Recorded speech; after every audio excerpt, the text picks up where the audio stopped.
5 साल का था मैं, बोलता नहीं था ज़्यादा, सेवा करता था। सेवक का सबसे बड़ा धर्म है बोलता नहीं, जो बोलता है सो करता नहीं, जो करता है सो फिर बोलता नहीं। वाणी का संयम, मन का संयम। चंचल भी नहीं था मैं, मुझे बच्चों के साथ खेलना अच्छा नहीं लगता था।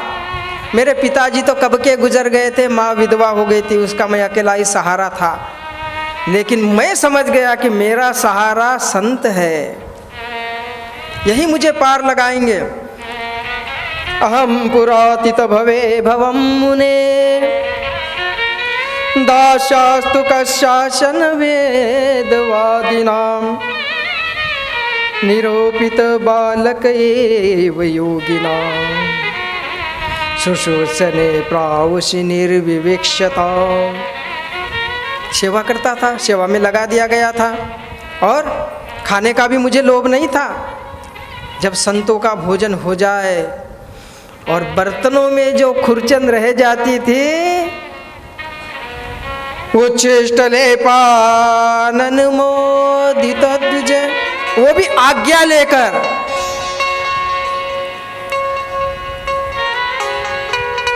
पा लेता, उनकी सेवा करता।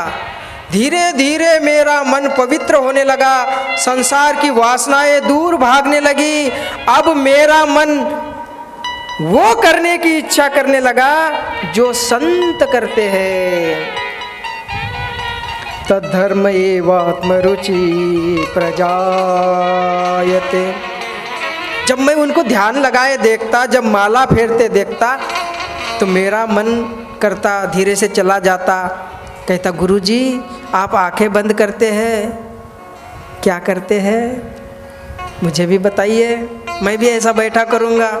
माला फेरते, 5 साल के बालक थे, निर्मल मन होता है। और भगवान कहते हैं, निर्मल मन जन सो मोहि पावा, मोहि कपट छल छिद्र न भावा। और ये 5 साल की मशीन है ना, इसकी गारंटी 5 साल तक ठीक रहती है।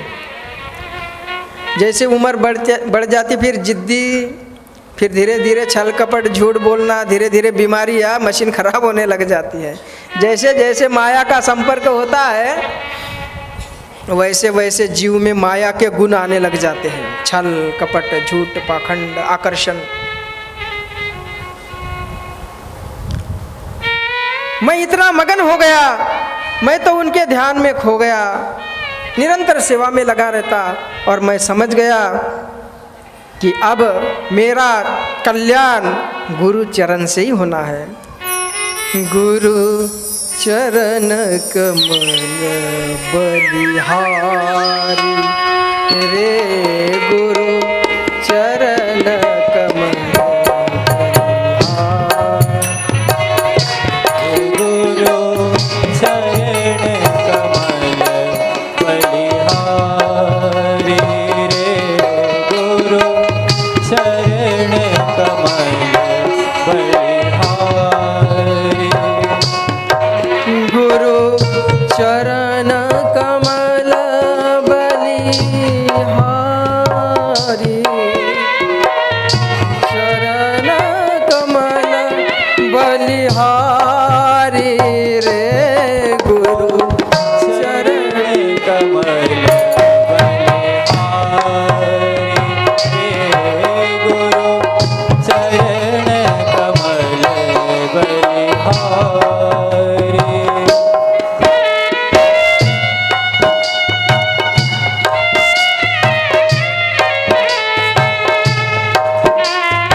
निरंतर मेरा प्रेम संत चरणों में बढ़ने लगा, मेरी भक्ति बढ़ने लगी।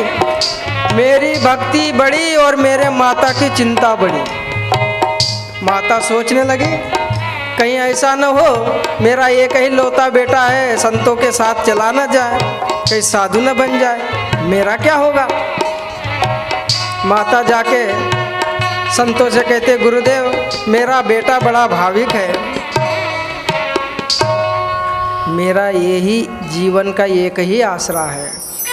संत कहते, माता चिंता मत करो, हम तुम्हारे पुत्र को ले नहीं जाएंगे।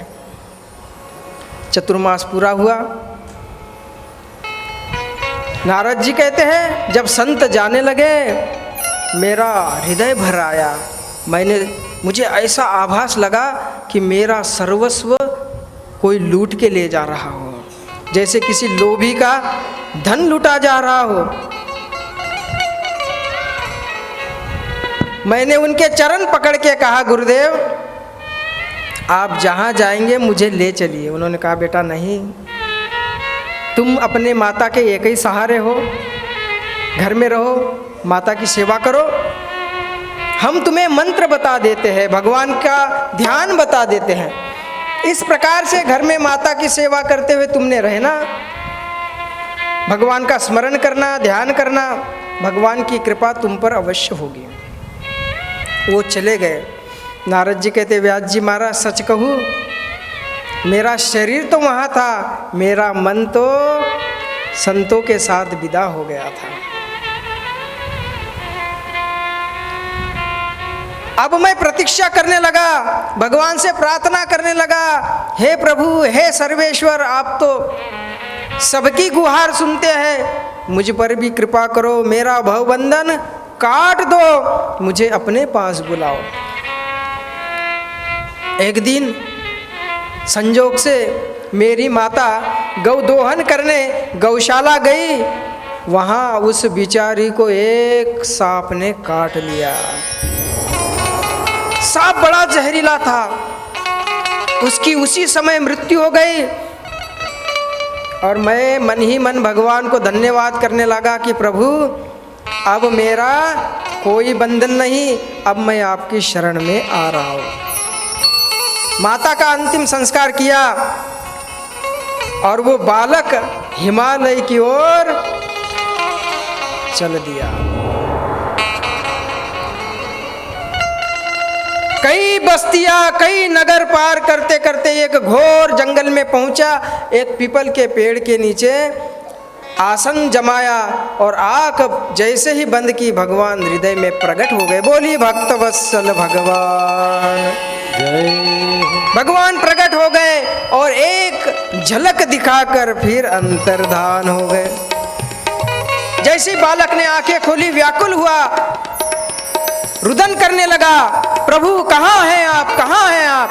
तब आकाशवाणी हुई, हंतास्मि जन्मनि भवान मां द्रष्टुमिहार्हति अभिपक्व कषायानां दुर्दर्शो हमको योगिनां। हे बालक, अभी तेरे मन में कुछ शेष वासनाएं हैं, मेरा दर्शन अधकचरों को होना संभव नहीं है। समय के अनुसार तुम्हारे अंदर एक विश्वास जगे, इसलिए मैंने अपनी झलक दिखाई है। जैसे शुरू में साधन जो लोग करते हैं, संदेह रहता है भगवान है नहीं है, माला फेर रहे पता नहीं होगा नहीं होगा, तो कभी कभी भगवान स्वप्न के माध्यम से स्वप्न में दर्शन हो जाए या आंख बंद करके एक झलक दिखाई दे, फिर बाद में ऐसा अनुभव नहीं होता तो लोग हतोत्साह हो जाते हैं, सोचते हैं कि क्या बात है, लेकिन घबराने की बात नहीं। आपके अंदर विश्वास जगाने के लिए ही भगवान ने वो लीला की है। वो लोग धन्य है जिसको स्वप्न में भी भगवान के दर्शन होते हैं। अब इस शरीर को छोड़कर तुम मेरे पार्षद बनोगे और अगली सृष्टि में तुम ब्रह्मपुत्र बनोगे। नारद जी कहते हैं, व्यास जी महाराज, मैं वही दासी पुत्र संत कृपा से तुम्हारे सामने खड़ा हूँ। उन संतों ने मुझे भगवान श्री हरि का, लक्ष्मीपति का परम प्रेमी बना दिया है। मैं निरंतर अपनी विना पर उन्हीं का नाम स्मरण करते तीनों लोकों में भ्रमण करता रहता हूँ। मुझे कोई लज्जा नहीं है। जो लोग लज्जा और शर्म रखेंगे वो भगवान का भजन नहीं कर सकते।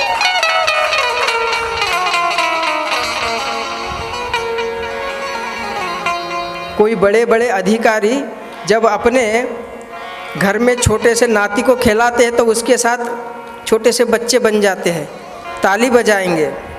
लेकिन वही साहब जब कथा में आते हैं तो इधर उधर देख के, हम तो इतने बड़े साहब कैसे ताली बजाएं? क्यों? माया के लिए तो खूब ताली बजी, और भगवान के लिए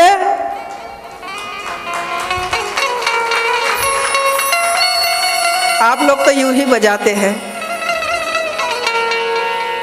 लोक लाक तजी मीरा नाची रे, पग घुंघरू बांध मीरा नाची रे। क्या भक्ति थी मीराबाई की! जिधर देखो सावरा नजर आ रहा है।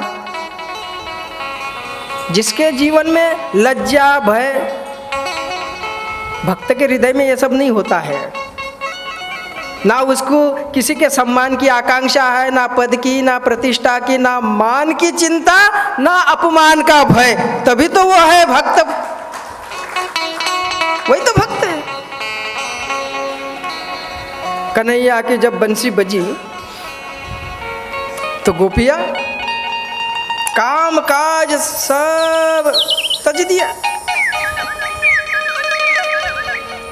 जनकपुर में जब राम गए तो जो बहुएं पर्दे में रहती थी वो भी पर्दा फेंक के दरवाजे पर, रास्ते पर दौड़ पड़ी राम के दर्शन के लिए।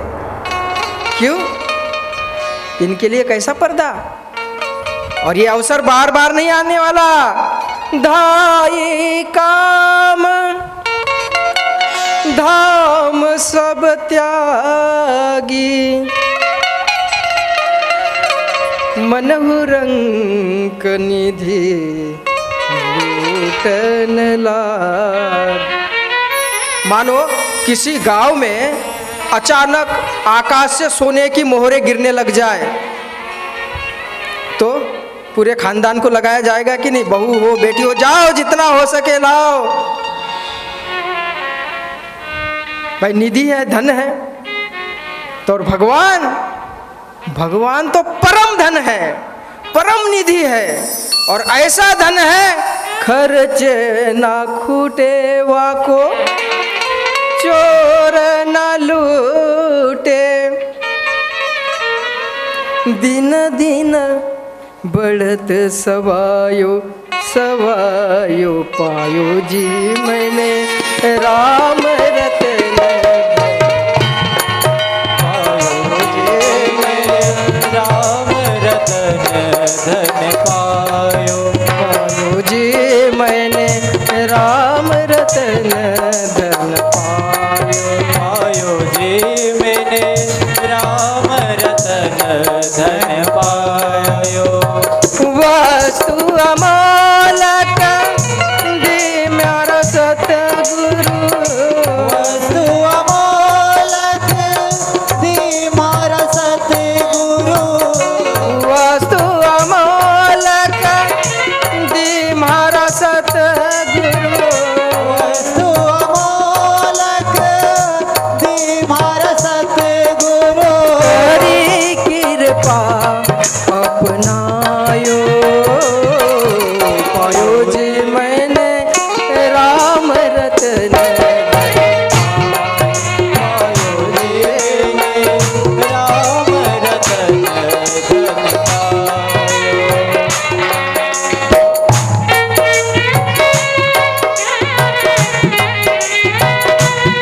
जय हो हरि बोल।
भक्तों के लिए सूख जाता है।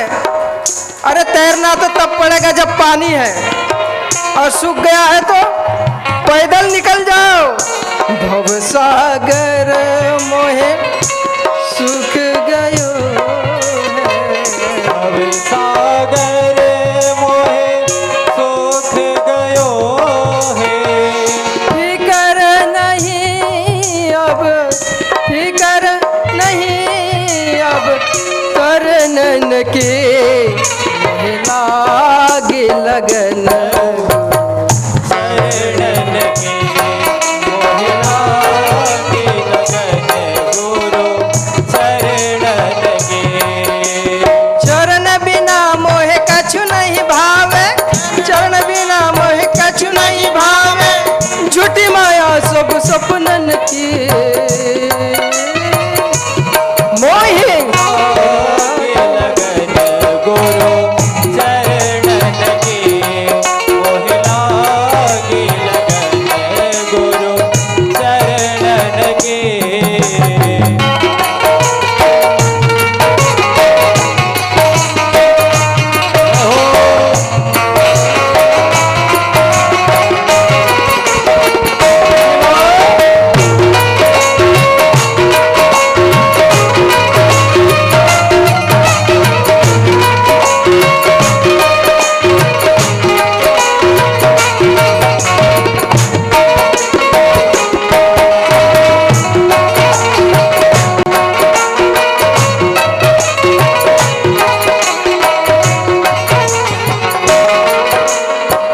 नारद जी कहते हैं, व्यास जी महाराज, मैं वही दासी पुत्र नारद हूँ जो गुरु कृपा से, संत कृपा से आज ब्रह्मपुत्र बना हूँ। आप भगवान का चरित्र लिखिए, वही भक्तों को आनंद प्रदान करेगा। और जब भगवान के भक्तों के हृदय में भगवान की भक्ति जागेगी, बस वही एक क्षण है कि ये झूठी माया नष्ट हो जाएगी। नारद जी अहिर भैरव लगा उपदेश करके पधार गए।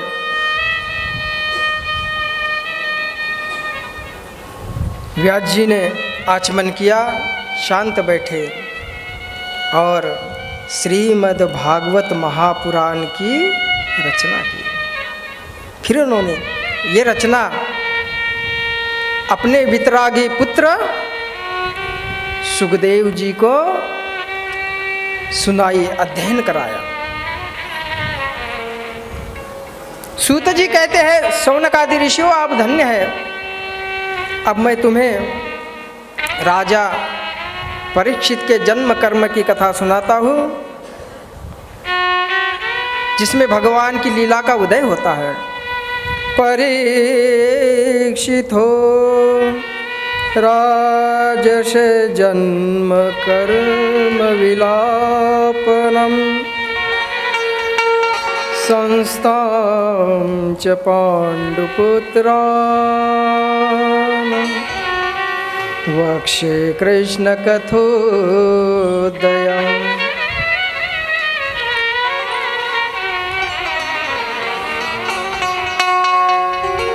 ये उस समय की बात है जब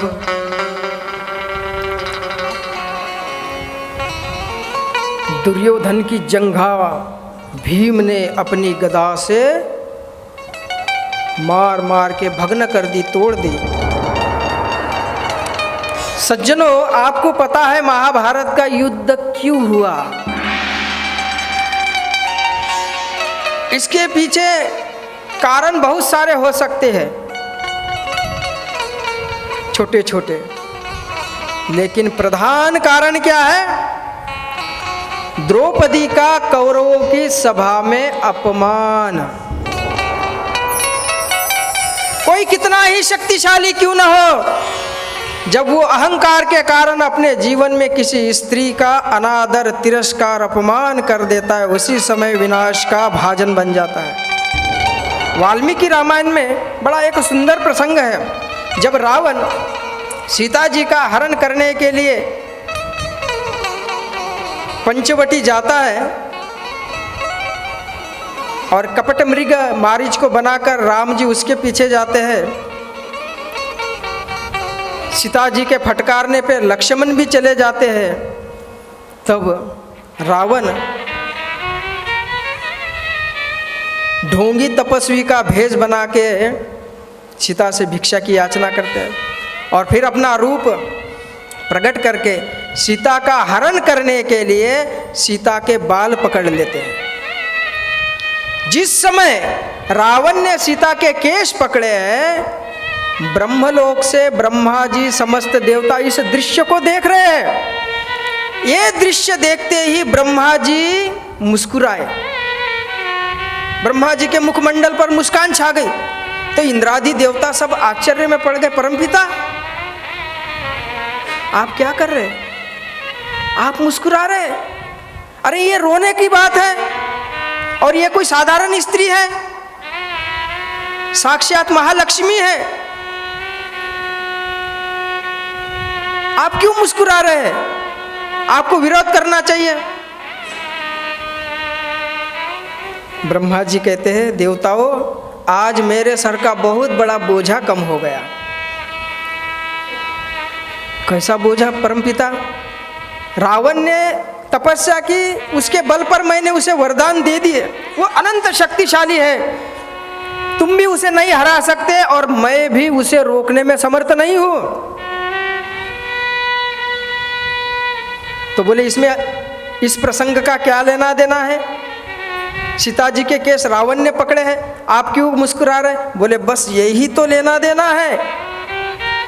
बोले आज मैं निश्चिंत हो गया कि आज जगत जननी शक्ति रूपा जानकी के केश रावण ने पकड़े हैं, अब मैं समझ गया कि रावण का विनाश सुनिश्चित हो गया। संसार में कोई कितना ही प्रबल शक्तिशाली ऐश्वर्यवान धनवान गुणवान रूपवान या पदवान क्यों न हो, जब किसी स्त्री का अपमान करेगा उसी समय विनाश की उल्टी गिनती शुरू हो जाती है।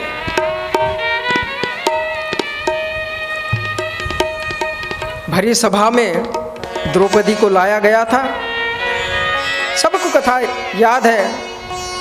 और सबसे पहले अहंकार ही हमारे दुर्दशा का कारण है, चाहे वो अहंकार किसी भी रूप में क्यों ना हो। द्रौपदी को अहंकार था कि मैं इंद्रप्रस्थ की पटरानी हूँ, सम्राट है मेरे पति युधिष्ठिर, अर्जुन जैसा धनुर्धारी, भीम जैसा गदाधारी, नकुल सहदेव जैसे विद्याधारी, इनकी पत्नी हूँ मैं, मेरे से श्रेष्ठ इस संसार में कौन है। लेकिन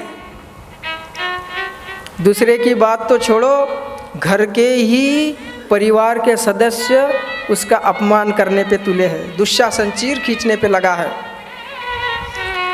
द्रौपदी ने अपने पतियों को पुकारा, सबने गर्दन नीचे डाल दी। वो सभा कितनी बड़ी है, कितने बड़े धर्मात्मा बैठे वहां, भीष्म, कृपाचार्य, द्रोणाचार्य, जिनको हर धर्म का ज्ञान है, स्वयं भी दूसरे को उपदेश करते हैं। लेकिन आज उन्हीं की राज्यसभा में कुलवधु द्रौपदी कोई साधारण स्त्री नहीं थी, उसी कुल की पटरानी थी, उसका अपमान हो रहा है।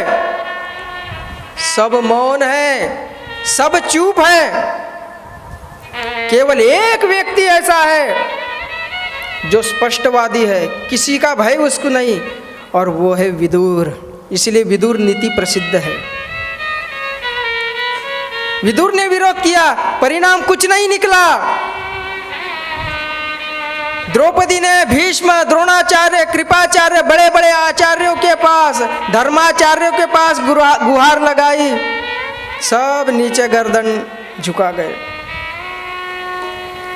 पतियों का बल जाता रहा, धर्म का बल जाता रहा, फिर उसके बाद अपना बल लगाया तो भी उस दुशासन को रोक नहीं पाई। अब दोनों हाथ ऊपर उठाकर उस गोविंद को पुकारने लगी। हे गोविंद, हे कृष्ण द्वारिकावासिन,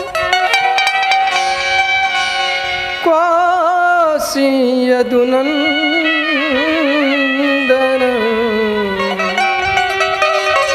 कौरवे परिभूताम किं न जानसि केशव।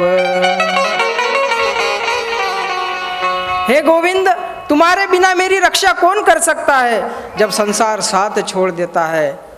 बस उसी समय अनन्य भाव से गोविंद को पुकारो जैसे द्रौपदी ने पुकारा था। तुम भी न मोरी कौन खबर ले, गोवर्धन गिरधारी, गोवर्धन गिरधारी। तुम बिन मोरी कौन खबर ले, गोवर्धन गिरधारी, गोवर्धन गिरधारी। किरीट मुकुट पीतांबर सोहे, किरीट मुकुट पीतांबर सोहे, कुंडल की छवि न्यारी। तुम बिनु मोरे कौन खबर ले, तुम बिन मोरे कौन खबर ले।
तन मन धन सब तुम पे वारू, लाखों लाज हमारी।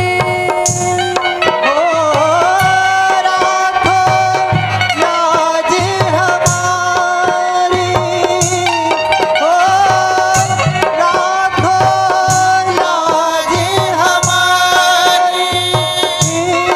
नैनन में तुम ही बसे हो, चरण कमल बलिहारी। तुम बिन मोरे कौन खबर ले, तुम बिन मोरे कौन खबर ले। गोवर्धन गिरधारी, गोवर्धन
खबरे गोवर्धन गिरधारी गोवर्धन गिरधारी तुम बिन मोरे कौन खबरे तुम बिन मोरे कौन खबरे। और सभी जानते हैं भगवान ने अपने आप को वस्त्र के रूप में प्रकट किया और द्रौपदी की रक्षा की। बोलिए भक्तवत्सल भगवान की। लेकिन जो कुछ हो चुका था अपमान वो तो हो ही चुका। द्रौपदी ने कहा प्रभु जब आपको मेरी रक्षा करनी ही थी तो थोड़ी देर पहले करते। जब मेरे कक्ष में दुशासन आया और वहाँ बालों से पकड़कर घसीटते हुए मुझे इस राजसभा में ले आया, उसी समय आप इसका हाथ काट देते। उस समय आपने रक्षा क्यों नहीं की? भगवान कहते हैं मैं तो खड़ा ही था, तूने आवाज ही नहीं लगाई। देर हमने नहीं की, देर तुमने लगाई है। हम तो खड़े हैं, लेकिन तुम्हारी ही दृष्टि मेरे ऊपर नहीं थी। कभी पति का बल, तो कभी आचार्यों का बल, तो कभी राजा का बल, तो कभी खुद का बल, तो कभी धन का बल। और जब कोई बल काम नहीं आता, डॉक्टर साहब जवाब दे देते हैं कि बस अब दवा नहीं, दुआ करो इनके लिए, सेवा करो इनकी। तब भगवान याद आते हैं। भगवान सदैव निरंतर भक्तों की रक्षा में खड़े हैं।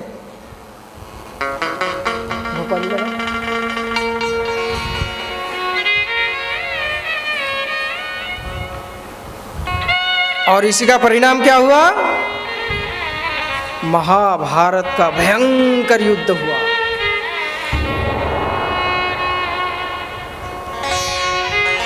प्रतिज्ञा ली थी सबने। भीम ने कहा, हे दुर्योधन अत्याचारी अधर्मी पापी, जिस जंगा पे तू द्रौपदी को बिठाने का निमंत्रण दे रहा है, आह्वान कर रहा है, मैं प्रतिज्ञा करता हूँ एक दिन यही तेरी जंगा गदा मार मार के तोड़ दूंगा। दुशासन, तूने द्रौपदी का चीर हरण किया है, मैं प्रतिज्ञा करता हूँ तेरा हाथ मैं काटूंगा नहीं, उखाड़ूंगा। और उखाड़ा है, भीम ने काटा नहीं है उसका हाथ, कंधे से सीधा उखाड़ दिया और तेरी छाती को फाड़ के मैं खून पीऊंगा। पिया भीम ने।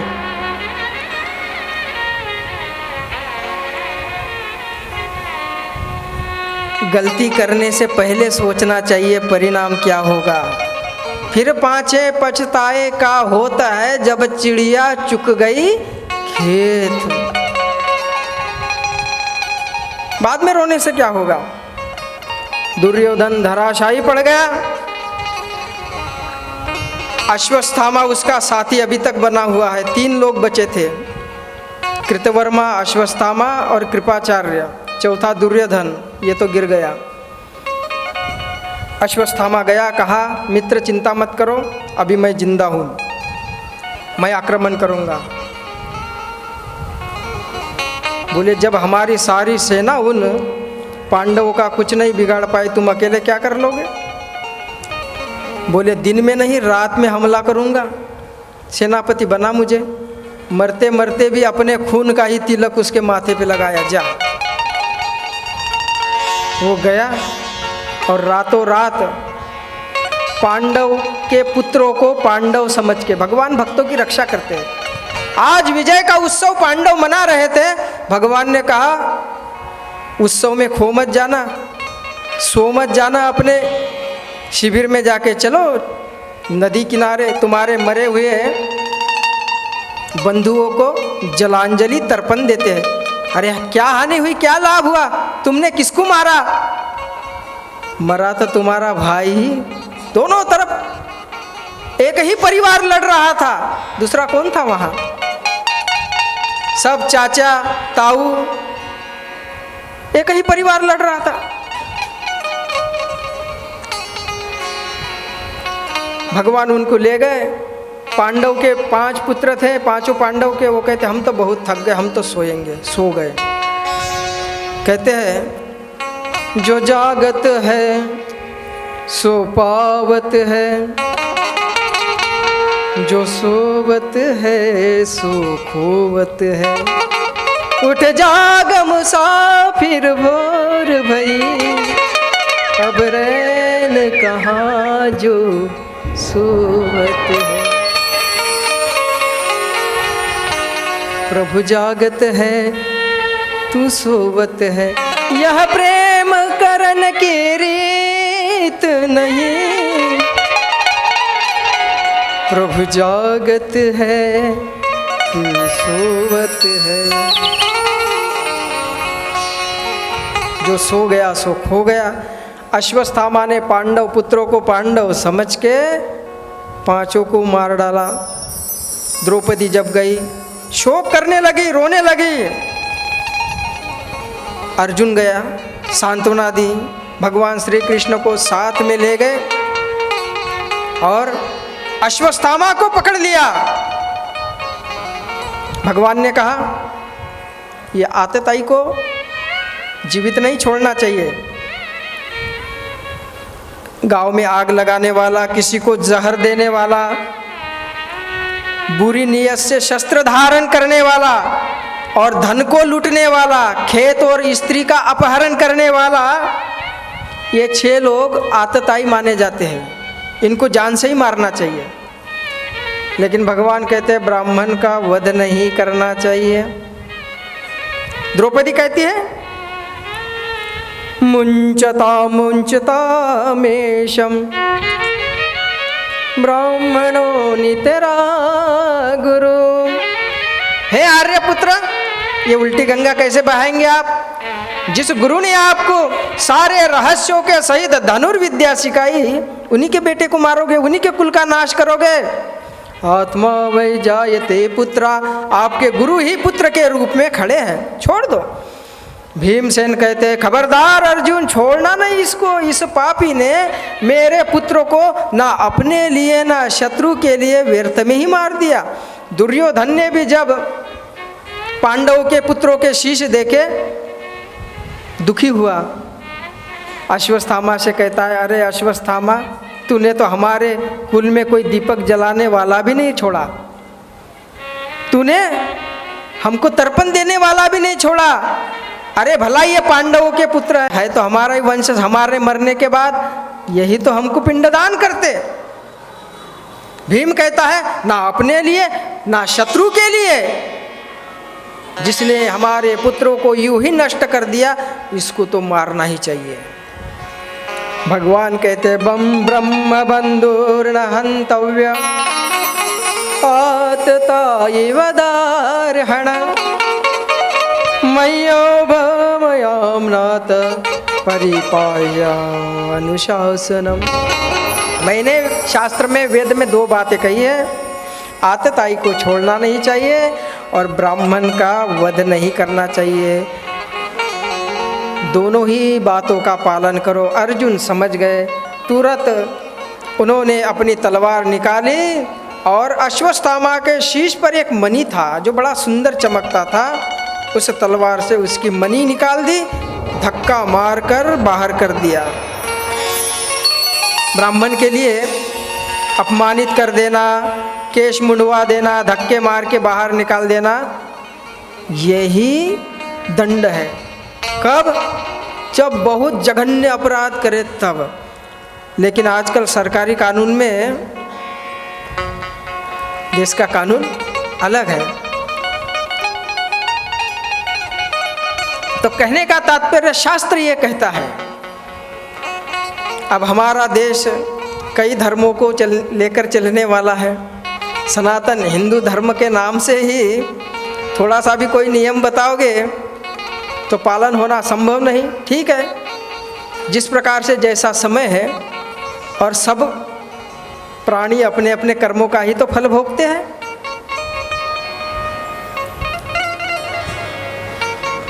अश्वत्थामा को छोड़ दिया और अश्वत्थामा फिर शत्रु बन गया। भगवान युधिष्ठिर को राजा बनाकर चारों ओर शांति साम्राज्य स्थापित करके द्वारिका जाने के लिए रथ पर आरूढ़ हो गए। और भगवान सारथी को आज्ञा देने ही वाले थे, तब तक उत्तरा अभिमन्यु की पत्नी, अर्जुन की बहू, जिसके उदर में पांडवों का आखिरी वंशधर है, दौड़ते हुए पुकारते हुए आई।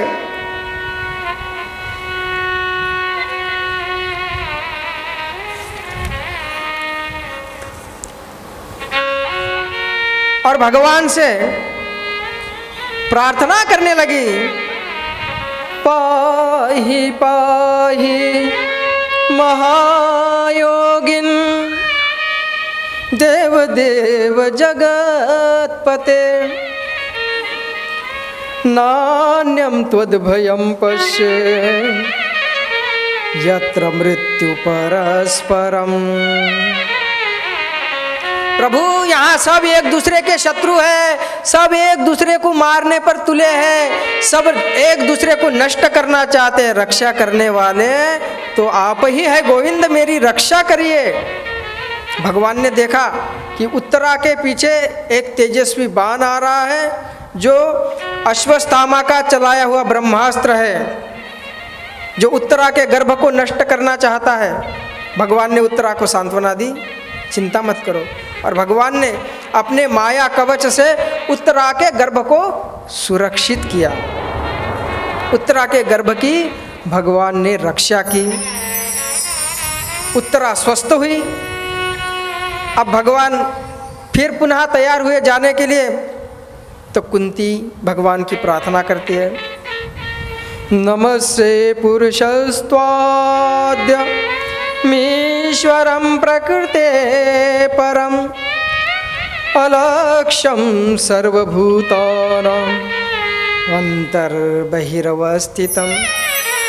हे माधव, हे केशव, हे मनमोहन, मैं तो यही समझती थी कि तुम मेरे भतीजे हो, मेरे भैया वसुदेव के पुत्र हो। मैं धोखे में रह गई। मुझे नारद मुनि ने बताया, जिसको तू अपने भाई का पुत्र मानती है वो तो जगत पिता है, वो साक्षात ईश्वर है, वो जीवों के अंदर भी है, अंतर बहिर्वस्थितम, अंदर भी है और बाहर भी है। मैं समझ गई, तुम्हारे ही नाभि से कमल निकला था, जिस पर ब्रह्मा जी ने बैठकर ये सारी दुनिया बनाई है। कृष्णाय वासुदेवाय देवकी नंदनाय च नंद गोप कुमाराय गोविंदाय नमो नमः। तुम नंद के पुत्र, यशोदा के पुत्र, मेरे भाई वसुदेव के पुत्र नहीं हो, तुम साक्षात नारायण हो। नमः पंकजनाभाय नमः पंकजमालिने नमः पंकजनेत्राय नमस्ते पंकजाग्रहे। तुम्हारे नाभि से कमल पैदा हुआ, तुम्हारा मुख कमल जैसा है, तुम्हारी आंखें कमल जैसी है। और मुझे तो वो बात याद आती है जब तुम गोकुल में थे, और एक बार मैं भैया वसुदेव से मिलने गई कारागृह में, तो भैया वसुदेव ने मुझसे कहा, बहन कुंती, तुम्हारे दोनों भतीजे गोकुल में नंदराय जी के पास है। हमको तो कंस ने कारागार में डाल दिया, हम तो नहीं जा सकते, लेकिन बहन जरा तू देख के आ। सुनते हैं वो बहुत सुंदर है, बहुत नटखट हो गया, बहुत लीलाएं करता है, अभी तो 3-4 साल का हुआ है, मैं तो सुनता रहता हूँ, तू देख के आ। तो उस समय कुंती गई थी और कुंती ने क्या देखा, उस समय का दृश्य, कन्हैया ने मटकी फोड़कर मैया यशोदा को खिजा दिया। मैया यशोदा कहती है चूरेदारी के मटकी फोड़ दे, हमारे आज्य सास के जमाने की थी, अब मैं तुझे नहीं छोड़ूंगी। हाथ में छड़ी ली, कन्हैया थर थर कांपने लगे, जिसके संकल्प मात्र से संसार बनते और बिगड़ते। प्रगति विलास सृष्टि लय होई। आंखें घूम रही है डर के मारे, आंखों में लगा हुआ काजल हाथों के द्वारा कपोल पर आया है, बड़ा सुंदर दृश्य है। कुंती देखती है कितना सुंदर है ये, आंख, नाक, कान, मुख, कपोल, जहां से देखो सब मधुर ही मधुर है। अधरम मधुरम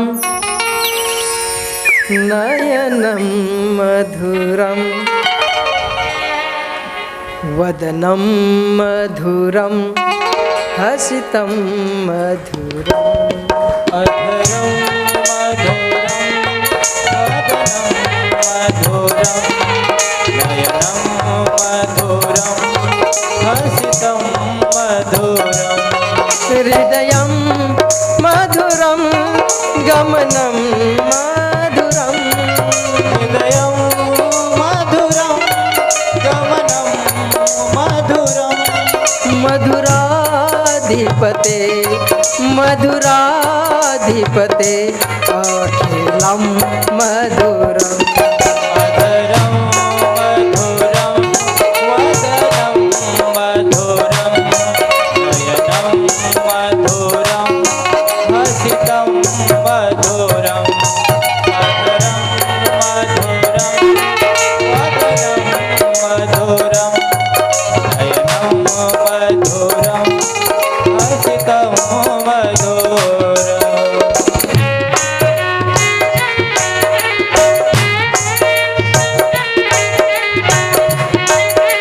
जय हो, सभी ताली सेवा करते हुए हरि बोल।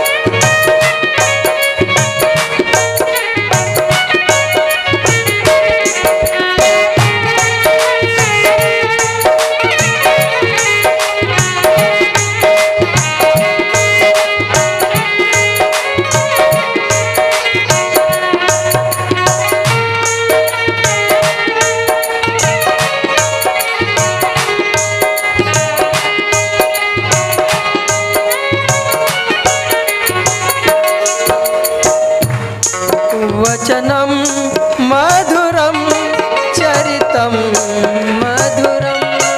वचनं मधुरं चलितं मधुरम्। वसनं मधुरं वलितं मधुरं।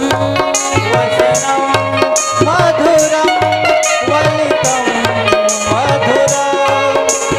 चलितं मधुरं भ्रमतं मधुरं चलितं मधुरं भ्रमितं मधुरं। चलितं मधुरं भ्रमणं मधुरं। मधुरं भ्रमितं मधुरम्। मधुराधिपते राखिलं मधुरम्।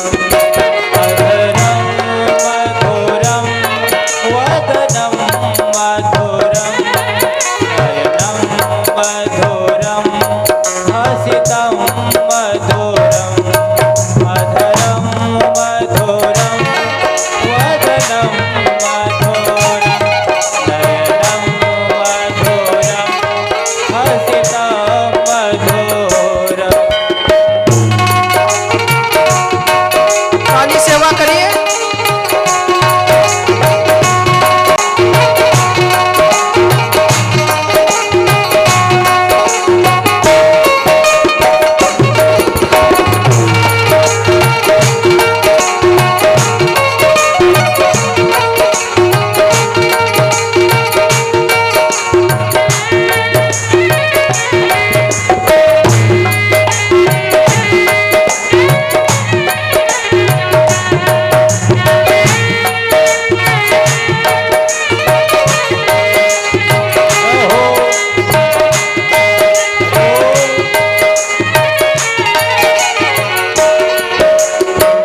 बोली बोल कृष्ण लाल की। जय हो।